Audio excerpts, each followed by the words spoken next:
Todo comienza con el incendio del galpón de de la estación. Sí, de la estación del depósito de encomiendas del ferrocarril. Nos llamó nuevamente a convocarnos. Si bien nosotros siempre estamos en actividad, en este caso puntualizamos en este tema, el cual es un tema que se viene trabajando hace años, muchos años, décadas. Pero bueno, ahora llamó otra vez a fortalecernos en cuanto al pedido de que es preocupante cómo se descuida nuestro patrimonio de toda la ciudad, no solamente este galpón en particular, y los que, o sea, nosotros nos volvimos a convocar como para volver a presentar con más fuerza el pedido de que a nuestra ciudad le estamos dejando, en cuanto a su patrimonio histórico, entre otras cosas, la estamos dejando que se deteriore y sin cuidados y sin protección, y salimos a tomar voz para empezar a exigir que se tomen cartas en el asunto. Y en realidad la nota es bastante amplia en ese aspecto porque si bien el incendio de este galpón es algo importante hoy en día, sí, y hace que se visualice la problemática, sobre todo porque pasa y cuando pasa ya es tarde. Entonces lo que nosotros apuntamos justamente es que se debe tener presente todo esto en forma permanente. Hay que tener una actitud sostenida en el tiempo. Entendemos sí que como por ahí, como desde el punto de vista político, digamos, hay cuestiones que son más relevantes quizás o más urgentes. Pero bueno, yo creo que políticamente se deben tener políticas a corto, mediano y largo plazo, y en ese contexto debe estar lo nuestro. El urbanismo es algo que hace a lo que es el hábitat nuestro, es donde nosotros vivimos, es nuestra ciudad, es nuestro lugar. Y si nosotros no entendemos de que tenemos que cuidarlo y tener conciencia de lo que significa cada cosa, nos pasan estas cosas, ¿no? Claro. En realidad es una pena que se haya perdido ese galpón, porque esa es una impronta de una generación anterior a la nuestra, con un trabajo serio y muy bien hecho en un montón de aspectos. La arquitectura inglesa del ferrocarril es emblemático en ese aspecto, y se pierde, y como se pierde eso, se han perdido otros más, y se siguen perdiendo porque hay cierta desidia en lo que es el tratado del tema.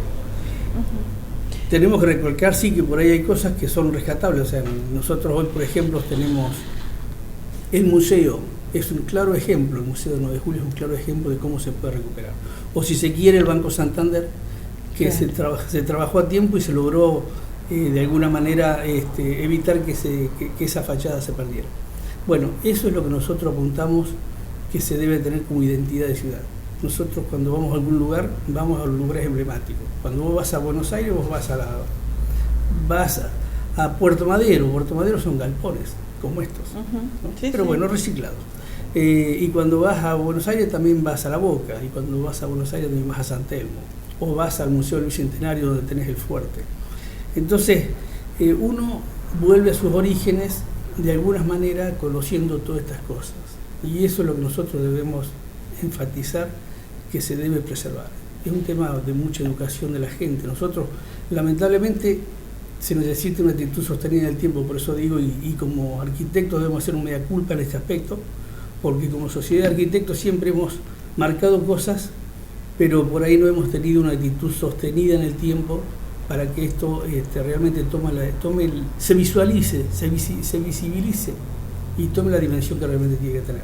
Como es, puntualmente nosotros lo planteamos desde la perspectiva de que hemos tenido oportunidad los profesionales de intervenir, por lo menos en un marco teórico, de las formas de tratar y de trabajar en esas infraestructuras que hoy están, digamos, vacantes y que deberían ser aprovechadas. Hablamos de la refuncionalización. Y recuerdo que años atrás, yo creo que fue por el año 2012, 2013, estamos hablando ya de una década atrás, se hizo todo un tratamiento sobre ese predio, en el cual, si mal no recuerdo, ese proyecto, para ese galpón puntualmente que sufrió este siniestro, este momento, había planificado un espacio cultural, un espacio guardería.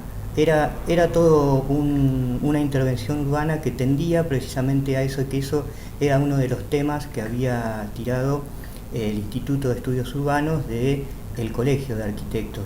Trabajó no solo en 9 de julio, sino en todos los demás municipios del Distrito 7, que viene siendo, y de hecho el trabajo de 9 de julio también fue expuesto en otros municipios cuando se hizo ese trabajo. Puntualmente vemos que eso se presentó en el municipio en aquella oportunidad. Después se realizó otro trabajo sobre las densidades y la conformación de un pulmón de manzana, que también se presentó en el municipio, también con la misma metodología, es decir, trabajando en forma conjunta con profesionales del colegio. Y vemos que son propuestas y proyectos que quedan estacionados, y después pasa el tiempo y las consecuencias son estas. Cuando hablamos del fenómeno cultural acá que Ariel apuntaba certeramente, esto tiene que ver mucho con la identidad de lo que significa ser nuevejuliense, y no solo está en este aspecto puesto de manifiesto en este siniestro, sino también en el constante avance que hay respecto de los edificios emblemáticos de 9 de julio, que han sido también superados porque no hay una legislación y no hay una actitud tampoco de querer protegerlos. De esta forma vemos cómo avanzan las iniciativas inmobiliarias en desmedro del patrimonio cultural.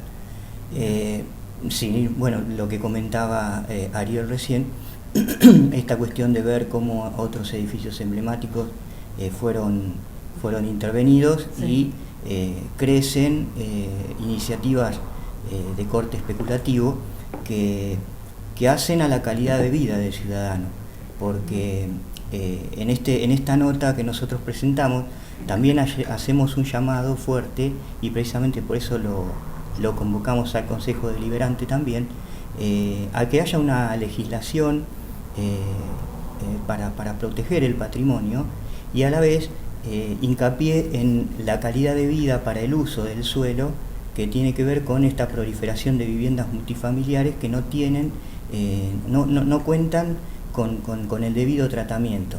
Y en eso vemos también que hay como una suerte de vista gruesa sobre el tema, que no está puntualmente tratada como debería, y que realmente después va en desmedro de todas las infraestructuras de saneamiento, de electricidad, perdón, de gas, todo es complejo cuando crece de una manera para la que no está preparado.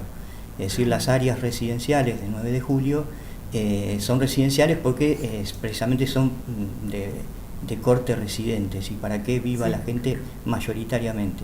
Pero hay distintas densidades, y esto hay que entenderlo mucho, y por eso la naturaleza del profesional de la arquitectura y entendiendo el urbanismo. Es decir, las densidades se deben respetar para que después no haya conglomerados de obra clandestina que puedan poner en riesgo que se le preste un servicio a un vecino que tiene todo su derecho. Entonces, todas estas connotaciones van como dando un panorama de un tratamiento urbano que no está planificado. Por eso pedimos, en la nota también, que haya un plan rector de esto. Nunca lo hubo, nunca lo pusieron de manifiesto, y las cosas que se han proyectado nunca se ventilan precisamente para poder hacer un análisis o proponer alguna cosa. Siempre son como tratamientos aislados y llamémosle de un corte poco social.